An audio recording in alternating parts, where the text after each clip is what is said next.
in quotes saying Spurs dominated the second half. And yeah, Villa got more XG than us and the same amount of shots and shots on target. One more big chance, more passes, more possession. Yeah, I do think that's one of the cases where, you know, the eye test overlooks the stats on the day, because I just thought we looked so much more threatening than Villa in that second half. Well, they did have a shot cleared off the line. It's true, they did, yeah. And that was a good I'm not chance. saying they didn't create anything, but I just felt like... We did for 20 minutes. Yeah. And then it didn't. Then we didn't. I think like for 20 minutes, and then for the next 15 minutes, like the game kind of neutralised, but I think Spurs still looked slightly more dangerous, I would say, and then the last 10 minutes, I think Villa were the better team. Well, I think if that's us really dominating... Did we dominate? We dominated 20 minutes. Did we dominate the half? That's up for debate, I guess. I guess. Hotspur reports, so this is the Richarlison, him biting back to... It was actually Chris Cowlin that put out the post. Brilliant. It's like, who said that? Fuck off. Poor Chris. Oh, God. So Dom Solanke put up a nice post on Instagram after the game saying, 6 months later, I'm finally back where I belong, playing freely. Thank you for your reception today, and I can't wait to get back out there already. And yeah, it was a really nice reception for Solanke when he came on the pitch yesterday. The whole of the stadium rise to their feet and give him a nice ovation. Yeah, it was great to see him back. It was great to see that he exists, he's alive, and he's back and going to be an option for us. And we're going to need him desperately now. So funny. If anyone saw the vlog, like that was completely a natural reaction, both from me and Dave. We both just turned to the camera, just shout, "He's alive! He's alive! He's alive!" It's crazy. All those rumours about him put to bed, I think. Yeah. Simon Yemene says, despite playing better, another game not even reaching a 1 XG. Yeah, it is crazy. I think, yeah, there's a stat there. Will come later. 15 of our 27 games. We haven't. Shocking. No context Tottenham, just a tombstone with season over 10th of January 2026. Is that premature? Not really. Not really. Not really. I mean, what have we got to play for this season? Europe, getting back in Europe and Champions League. We are still in the Champions League, people forget. Yeah. I guess, look, barring a miracle, the season's over. Yeah, essentially. Like, would it be a miracle to get back in the European spots? The way things are going, yeah. Well, we're playing, yeah. Yeah, you're probably right. And not only that, the injuries as well. Yeah, you're right. The injuries is a big issue. I don't know how we get over that at the moment. Look, put it this way. Even if we get 4 points over the next 2 games, I think Europe becomes like an absolute myth, because all those games I spoke about before, like I can't... If we're being very generous, we see, 2 wins in that period. If we're being very generous. God. So if that is the case, then Europe is an absolute myth. Yeah, it's true. It's true. Trevor Lloyd says, people still defending Frank, saying the manager deserves some credit for the second half. No, he doesn't.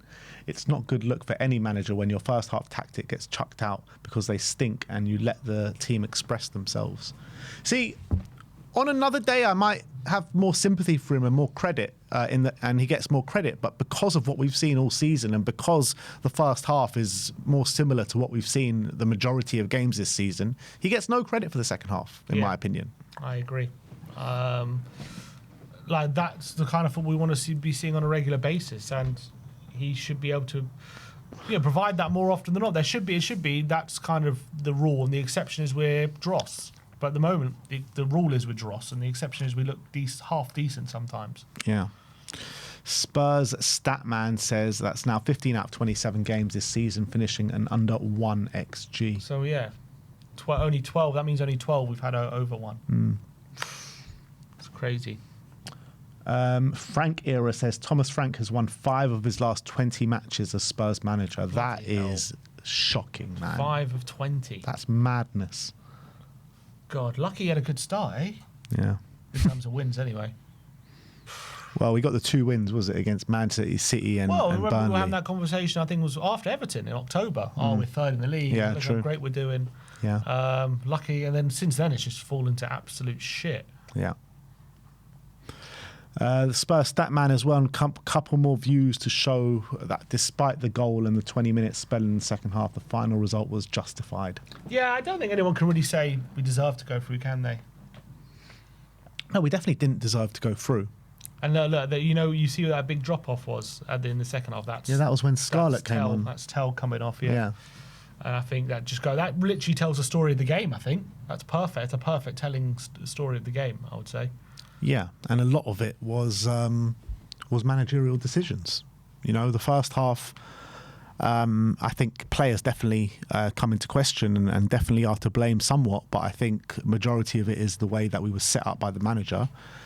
We come out, shackles are off. Credit to Frank, credit to the players for the way they kind of dominated Villa for that 20-minute period. But then again, manager decisions swing the momentum in the other way. Also felt though, look, as I think this graph exemplifies, I actually think the Odegaard goal did actually come out a bit out of the blue. It wasn't like it was momentum.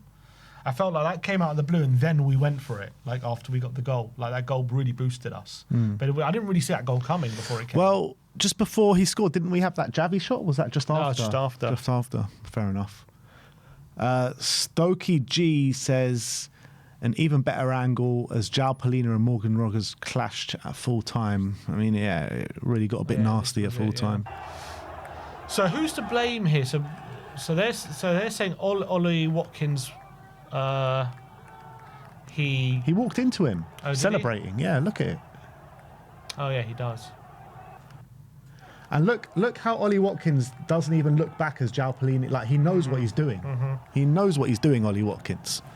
He's antagonising, and Palhinha ain't having any of it. Yeah. Oh, it's because they're unhappy with João with the challenges he was making, probably. Yeah, exactly. So Ollie Watkins was hoping for that situation to brawl out. Yeah, that's the sole aim of it, and he's right in front of the away fans as well. So, is what it is. StatMuse FC says Tottenham this season in domestic competitions, 14th in the Premier League, out the FA Cup, out the Carabao Cup. Ange died for this. When are we just going to stop speaking about Ange, man? We're still speaking about Poch. It's true. Hello, Ange, what are you talking about? To be honest, we're still talking about Keith Birkinshaw. God. Yeah, it is very true, to be honest. Jake says it's crucial that we are able to compete on multiple fronts and believe a change of approach will give us the strongest chance for coming season and beyond. So this was the quotes. Yeah. And now this is the result. Yeah. Do you feel from a bit, at least, that he's had a bit of a rough ride in the Cups in terms of the draws? Yeah, it's not been easy draws, to be fair. To be fair to him. So from that point of view, he's not been dealt a great hand. Who did Ange go out? He went out to Liverpool and he went out to... Yeah, semi-final, though, against Liverpool. Semi-final and... Villa. But then but Ange also did beat City United, didn't he? Yeah. The previous year, he went out to Fulham in the second round, which was shocking. Yeah. And the Carabao Cup, who did he go? City. FA Cup, we went out to City. Yeah. FA Cup City in the third round, wasn't it? Fourth round. Bloody hell. So the last 3 years, 2 fourth rounds and a third round. Not being good in domestic. Jesus, man. How is it? How have we got to this stage where in 1991 we broke the record for most amount of FA Cup wins? We haven't been to an FA Cup final since. Semi-finals are getting a while. 2018, right? Oh, sixth round is getting a while. Semi-final, the last year, 2018 against United. So we're coming up now to... But since then, have we been past the fifth round? Don't know. Sheffield United was what? Well, we lost to Sheffield United. I think that was fifth round. Was it? That's what I'm saying. Have we been past the fifth round since then? Have we been to a quarter-final since then? Yeah. No, we haven't. Nuts. We've been terrible. It's now coming. It's getting near to 10 years since our last semi-final. Yeah. Harry Brooks says Tell played for Bayern Munich at 16, France under-21 captain despite all the generational talent. Moani played in a World Cup final, scored goals for Juve last season, cost PSG 100 million. Javi cost 50 million plus, starts for Holland, excelled in the Bundesliga Eredivisie and came through at Barcelona and PSG. Odegaard consistently performs for France under 21s, has performed at very high levels in Major League Football before 20. Gray, England under 21 international, 100 plus, I think, first team appearances before 20. Paulinho, Portugal international, brought by Bayern Munich for 30 million less than 2 years ago. Porro starts for Spain, linked with Madrid. Van de Ven starts for Holland, linked with Madrid. I could go on. These are not bad players at all. I mean, yes, it's true. Like, they're not terrible players, but also Tell was let go by Bayern Munich, and they were pretty much begging us to take him. Kolo Muani failed at PSG, and they want to get rid of him. Juve wanted to keep him, though. Yeah, Juve did want to keep him, but it's not like Juve are going through the best time of it at the moment. Javi was obviously let go by PSG and Barcelona, but he has excelled since leaving there. Odegaard, obviously, he came from Burnley and he does decent for France under 21s, but, you know, this is kids' football at the end of the day. It's under 21 football. And look, a lot of these players, like, I get it, like, they're better, they're decent players, but I think this tweet's trying to make out that they're better than they are. Not at all. He says they're not bad players at all. People are saying the whole narrative was it's just so bad. These players are just awful. It's all the players. They're not bad players. That's the point. No, I agree with that, to be fair. I do agree with that. And I just hate this narrative after everything else that these players are just awful, blah, blah, blah. They don't like this, they don't like that. Look, the players have to take some responsibility as well, don't get me wrong. But I just think the whole narrative of it is just an awful squad. It's just so bad that this is the best that Frank can do. Frank is just so hamstrung. It's like, I get it, there are better players out there, but they've got a lot of potential, a lot of quality. Like, he's got much more quality than people give him credit for. I saw the conversation you were having with Danny last night. Oh, yeah, Danny. Seemed like an absolute car crash to me. Like, both Nick and Danny agreed that they would prefer to see, so basically the quality of drop-off is bigger in the attack from last season to this season than defence. They said it was the same. I was going crazy. I was like, what are you talking about? I just couldn't believe what they were saying. Like, and they think that there was a good point. I don't believe they actually think that. They can't actually think that. They can't. It's not true. Like, I don't believe that. I just... They just couldn't have understood, like, what they must have. Oh, that's. Like, I don't believe that. Like, how can you think? I tried to put it very plainly. Nah, they couldn't have believed that. Like, surely no one in this world believes that. It's not possible. They think Gray and Davis and Forster is the same as having Kudus, Xavi, and Moani up front. No, it's not possible. It can't be. That's what he seems to believe. They said they think this season we've got a better team than last season. The last season we had a better team than this season. That's what he said, and they were very confident in that opinion. I wonder how many other people think that. I think it's crazy. I think it's nuts. I think it's absolutely nuts. Mm-hmm. But anyway, next up is No Context Tottenham. Spurs forming the Backstreet Boys. What do you think? Well, how do you think the kit came off in person? It was lovely. Yeah, really nice. Yeah, I thought it looked really good. Yeah, nice, clean, no names on the back either. Yeah, a bit of a throwback. I loved it. Some people have said it looks like Inside Out pajamas.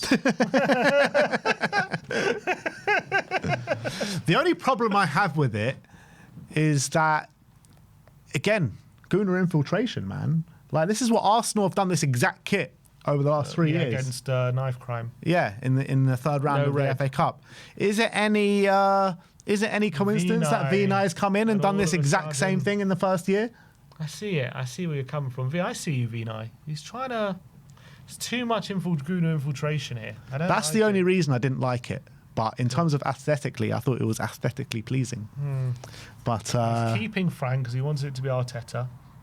And by the way, I don't think Arsenal won one game in that white kit. They haven't. They've been an awful record. And now we've carried on. Jesus, man. Vinay, man. No Context Tottenham. XG. The Grim Reaper has come. Cup run. He's come. Thomas Frank. We're knocking on the door. See you next. Are they knocking on the door, though? That's the question. Yeah. Are they knocking on the door? Can't run forever. No, you're right. You're right. Nathan Clark saying, delete file. Are you sure you want to delete the file? Last save, overwrite, backup. I mean, if this was an FM season, I'm definitely doing that. 100%. When was the last save? Because I can't be going through this anymore. What have I done? I've had so many bad decisions. I need to overwrite this. This can't go on. Stokey G, he's an Arsenal fan. Thomas Frank, this chant being sung by both sets of fans in the Tottenham Hotspur Stadium. So I'm not sure if that was sung by both sets of fans because I did not hear that in the South Stand. Sounds like it to me. That is the away end. That's for the fans. Maybe it was sung by fans in the north. Maybe, but definitely not in the south where I was. That's all I can say. And if it were Spurs fans singing it, then what? Is it disgrace? Is it banter? What is it? I think it's more banter, to be honest, but it's a horrible look. Frank's just got to it's take a it on the horrible look. What else can he do? Yeah. What else can he do? Should have been asked about it. Are you an Arsenal fan, Thomas? Can I see your cup today, Thomas? I saw someone put out a tweet with a Tottenham cup in their hand saying, this is the cup you need to be using, Thomas. See, we've got enough of them here. Tottenham Independent transfer story saying, even the BBC cameraman is Frank out. I saw actually a great comment before about the cup situation saying only Arsenal would be sad enough to bring their own cups to a game and only Tottenham would be Tottenham enough to carry It's the so cup. true, man. It's so true. It's just like we are literally the gift that keeps on giving to everyone. Like even in stupid things like that, like it wouldn't happen at any other club. Mm-hmm. Only Tottenham, man. It's ridiculous. Fantastic. Yeah, but the cameraman with a great shot, he's getting ready for the... is that what they're going to use when they make the announcement, that shot? James Ollie just telling us about the Thomas Frank Arsenal chant again. Tottenham Independent transfer story says, Frank got us playing football from 1901. Lovely tribute.